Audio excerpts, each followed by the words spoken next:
Bien, vamos a continuar con el taller de química, el taller intensivo de química, y ahora procedemos a platicar un poquito sobre el método científico. Es otro tema por ahí como parte del programa. Ah, Intentemos abordar este tema de una manera breve porque pues también se estudia en física, también se estudia en biología. Claro que cada uno con sus matices diferentes. Esta es una herramienta que te va a servir prácticamente para toda la carrera, ¿sale? Porque el método científico, muchos cometen el error de solo memorizarlo, pero en realidad en los exámenes te suelen pedir que no lo recites, sino que pongas un caso práctico o que te presenten ellos un caso práctico, y tú tienes que identificar en qué paso se está ejecutando tal o cual variable, tal o cual evento o tal o cual experimento. ¿Sale? Entonces vamos a desmenuzar un poquito el método científico aquí. Como pueden ver, aquí tenemos los pasos básicos del método científico y antes de abordarlos, recuerden, un método científico o el método científico más bien es el camino ordenado, sistemático que usamos para pasar de, no sé, una simple duda a una ley o a una teoría, ¿sale?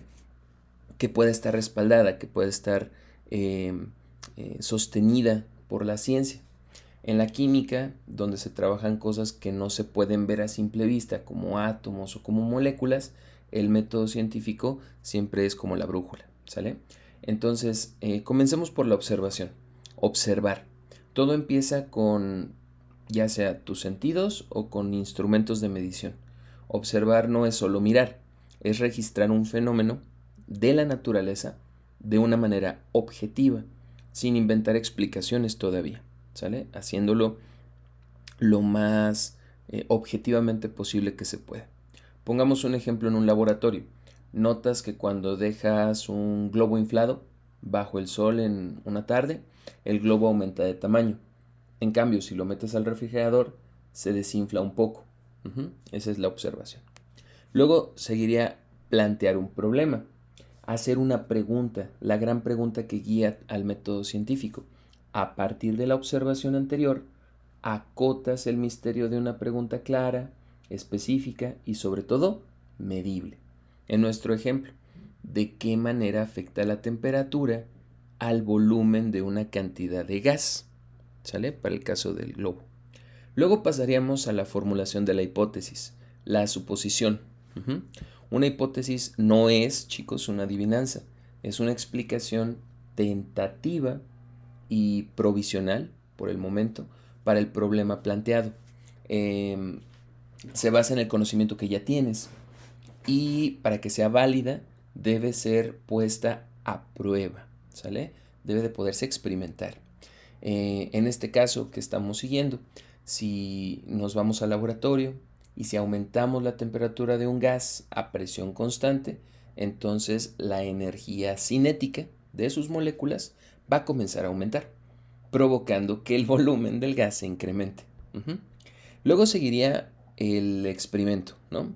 Ya nosotros esa es nuestra hipótesis de que si aumentamos la temperatura de un gas a presión constante, entonces la energía cinética provoca que el volumen del gas se incremente. Bueno, esa es la hipótesis. El experimento. Aquí es donde la mayoría, pues, eh, no lo plantean completo, digámoslo así, ¿sale? Experimentar es recrear el fenómeno bajo condiciones controladas para comprobar si tu hipótesis pues es cierta o falsa. Para controlarlo necesitas controlar las variables, todo lo que pueda afectar el entorno de tu experimento. Recuerden que existen varios tipos de variables. Hay variable independiente, variable dependiente y variable controlada.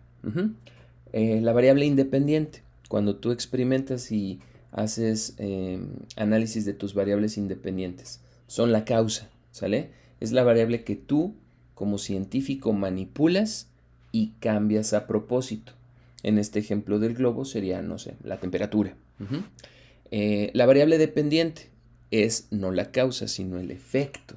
es lo que mides, ¿sale? Es el resultado que cambia debido a lo que hiciste con la otra variable que controlas. En este ejemplo del globo sería el volumen del globo. Y finalmente las variables controladas, las que les llamamos constantes, las que no vas a permitir que se muevan. Es todo lo demás que dejas exactamente igual para que no te arruine el experimento.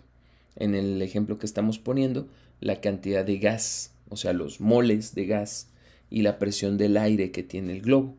Si cambiáramos la presión a la mitad del experimento, pues ya no sabríamos si el globo creció por el calor o por la presión.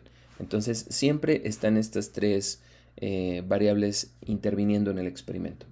Lo que controlas, constante, que no se mueve, lo que vas a mover deliberadamente y aquello que se va a mover por resultado del movimiento de tu variable independiente, que sería la variable dependiente. ¿Sale? Y bueno, comenzamos ahí con el experimento.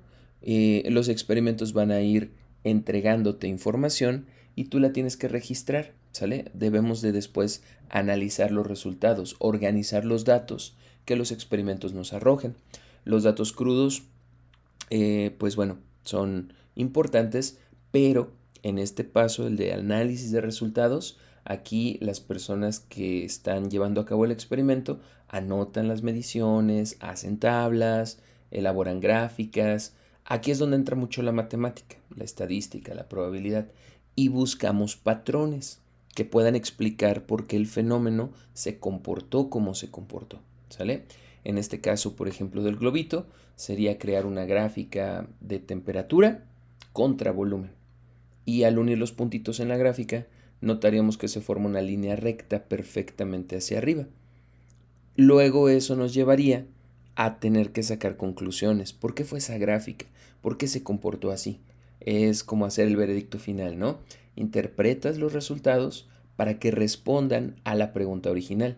Aquí es en donde enfrentamos en las conclusiones la hipótesis que nosotros planteamos para ver si fue válida o no, si la vamos a aceptar o la vamos a rechazar. En el caso del globo, la hipótesis puede ser aceptada. Concluimos entonces que el volumen de un gas es directamente proporcional a la temperatura absoluta que tenga. Directamente proporcional, lo que significa que si tú aumentas la temperatura, va a tener que aumentar el volumen. Si disminuye la temperatura, va a tener que disminuir el volumen, lo que explica por qué el globo en el refrigerador se vuelve más chiquito y fuera de él se vuelve a expandir, ¿sale? Esto, por ejemplo, lo llevó a cabo lo que ahorita estamos platicando, pero obvio con un rigor más alto. Lo hizo en el siglo XIX Jacques Charles, ¿sale? Hay una, ¿cómo se dice? Una ley de los gases llamada justamente así, la ley de Charles. Recuerden, si una conclusión es respaldada por muchos experimentos, durante muchos años y por muchos científicos, se convierte en una teoría, una explicación más amplia, más profunda de por qué pasa algo, ¿sale? Como la teoría atómica de Dalton. Y con el paso del tiempo puede progresar a ser una ley. Una ley es una regla matemática que describe qué pasa siempre bajo ciertas circunstancias dadas, ¿sale? Como la ley de conservación de la materia de Lavoisier. Entonces, hay que tener mucho cuidado con manejar bien las variables, incluso eso hasta lo apuntamos aquí, súper importante manejar muy bien las variables porque esas hacen que el experimento se mueva de cierta manera, ¿de acuerdo? Muy bien, pues entonces esos son principalmente los pasos del método científico. Esperemos que hayan quedado suficientemente claros y enseguida pasamos a la siguiente lección.